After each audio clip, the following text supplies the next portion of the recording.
Hey guys, welcome back di channel Just Like Man. Seperti biasa kita akan melakukan sebuah video review ya. Dan video kali ini kita akan mereview Vivo V25 Pro yang versi Pro ya. Seperti apa spesifikasinya dan juga harganya kita akan bahas lebih lanjut di dalam video. Tapi sebelum video ini dimulai, alangkah baiknya jika kalian tekan tombol like, share ke teman-teman kalian video ini dan juga subscribe dan juga nyalakan lonceng tersebut agar tidak ketinggalan video lainnya atau video selanjutnya ya. Tanpa panjang lebar, inilah videonya. Vivo V25 Pro. Memang secara resmi ya, Vivo V25 Pro ini masih belum masuk ke Indonesia, tapi menurut berita yang beredar di luar sana atau di internet kalian bisa baca atau googling sendiri, Vivo ini atau V25 Pro ini akan dipastikan masuk ke Indonesia. Kita tinggal tunggu tanggalnya saja ya. Lalu kenapa kita bahas ini? Karena ini sangat worth it ya menurut saya untuk dibahas, karena akan masuk ke Indonesia tapi masih belum di Indonesia, tapi spesifikasinya sangat worth it untuk di review ya. Lalu network yang ditawarkan dari HP ini secara umum ya sudah modern, pastinya 5G yang ditawarkan ya, tidak lagi 4G. Lalu launchingnya di internasionalnya yaitu rilisnya 25 Agustus 2022, tapi di Indonesia belum masuk secara resmi ya, tapi dipastikan sudah akan masuk pastinya. Dimensi yang ditawarkan yaitu dengan tinggi 158 atau 160 atau 16 sentian lah, dengan lebarnya 73 mili atau 7,5 cm dan juga tebalnya 8,6 mili atau 0,86 cm. Dengan berat yang cukup standar yaitu 190 gram dengan build-nya glass front dan juga glass back. Ini belum dicantumkan menggunakan Gorilla Glass apa ya, jadi kita akan mengasumsikan saja. Ini menurut saya, itu pendapat saya ya, jadi bisa salah bisa benar. Itu kemungkinan besar menggunakan Gorilla Glass 5 ya atau Gorilla Glass 6. Jadi ya kita pastikan durability-nya sudah cukup bagus lah. Dengan SIM-nya dual SIM nano dual standby, bukan hybrid ya. Kemungkinan ini tidak ada slot micro SD-nya, jadi bisa ditempelkan dual SIM langsung. Dan juga resistant to drop, scratch and sweat, yang artinya itu resisten atau tahan terhadap drop test ya, bisa di drop test atau cakaran seperti itu atau gesekan seperti itu, dan juga keringat. Ini sangat tahan sekali ya untuk layarnya. Lalu display yang ditawarkan dari Vivo ini yaitu sudah sangat bagus sekali dengan tipe display AMOLED 120Hz refresh rate, HDR10+ dan juga kecerahan tingkatnya yaitu 1300 nit. Kecerahannya puncaknya itu dengan size-nya layarnya 6,56 inci atau hampir 6,6 inci lah, dengan screen to body ratio hampir 90%, yang pastinya sangat bagus sekali ya. Menurut saya bisa mengalahkan banyak sekali display atau layar HP di luar sana ya. Dengan resolusinya cukup standar, masih yang 1080 x 2376 pixel atau 2400 pixel ya, tapi kurang dikit dengan PPI density-nya yaitu 398 pixel per inci. Jadi displaynya sudah sangat mumpuni. Jika kalian bilang HP ini dengan display yang sangat bagus, ya memang HP ini displaynya sangat bagus sekali. Bahkan bisa dikomparekan atau disetarakan dengan banyak sekali HP flagship di luar sana ya dari Vivo ini. Lalu platform yang ditawarkan yaitu OS-nya, operating systemnya sudah menggunakan Android 12, jadi kalian nggak perlu upgrade. Dengan Fun-Touch juga 12. Dengan chipsetnya yaitu MediaTek Dimensity 1306 nanometer. Jika kalian ingin tahu performa dari MediaTek Dimensity 1300 ini, performanya hampir sama dengan Snapdragon 870. Memang bukan yang terbaik seperti Snapdragon 8 Gen 1 seperti itu ya, tapi masih 870. Tapi itu sudah sangat bagus sekali untuk gaming, multitasking seperti itu. Kalian yang suka gaming kelas atas bisa ya, apalagi ini sudah 6 nanometer ya. Jadi tidak terlalu boros daya baterai dan juga performanya yang pasti sangat tinggi.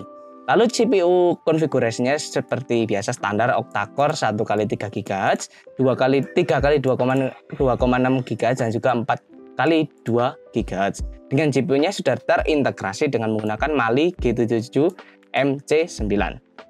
Lalu memori yang ditawarkan dari HP ini yaitu seperti yang saya bilang tadi, card slot HPP sekarang tidak ada, SD card yang nggak ada slotnya. Lalu internalnya dengan versi 8128 dan juga 12256. Ini memang tidak terlalu banyak versi RAM ROM-nya, jadi ini sangat berpengaruh ke harganya, tapi kita akan spekulasi aja harganya ya.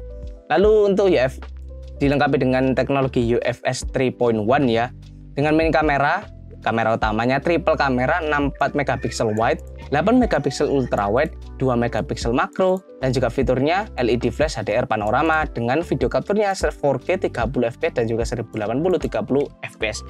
Mungkin kamera yang ditawarkan dari Vivo V25 Pro ini tidak terlalu brutal ya seperti saudaranya yang pernah kita review Vivo V23, sepertinya videonya ada di pojok kanan atas, bisa kalian cek videonya.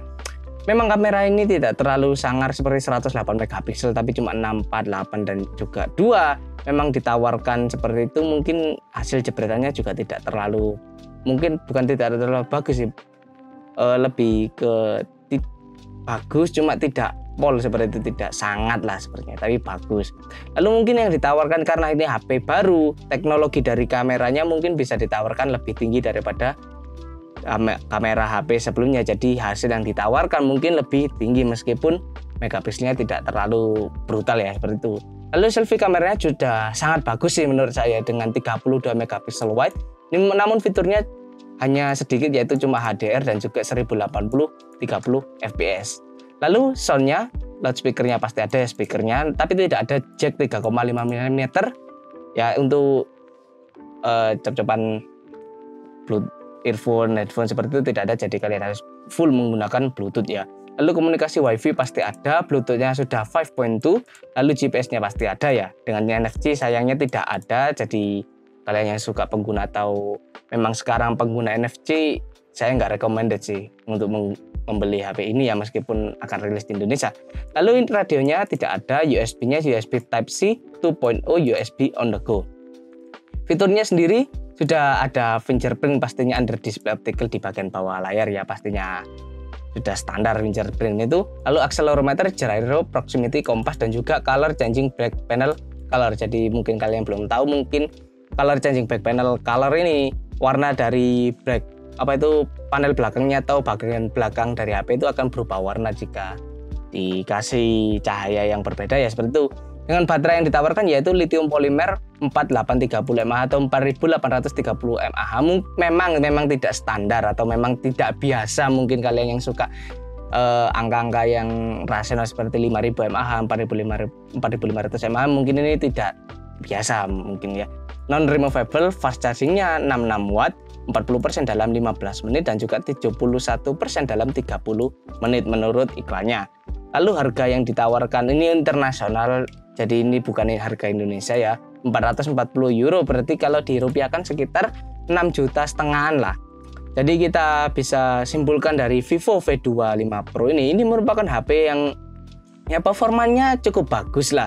Lalu layarnya juga sangat bagus menurut saya, jadi performa layar seperti itu sudah sangat bagus, apalagi memang baterainya agak kurang biasa ya, tapi itu hampir aja atau lebih dari 4500 mAh dan juga chipsetnya sudah 6 nanometer, jadi kalian nggak perlu khawatir ini hemat daya atau tidak, ini hemat daya ya. Performa bagus, display sangat bagus.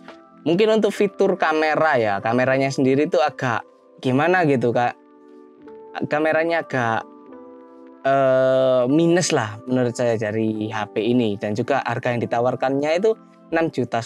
Mungkin di Indonesia bisa lebih hingga 7 juta, 8 juta. Kan ada versi yang 8128 dan juga 12256. Jadi mungkin harganya berada di atas 7 juta untuk di Indonesia. Jadi harga segitu kita dapatkan Vivo V25 Pro yang performanya cukup bagus.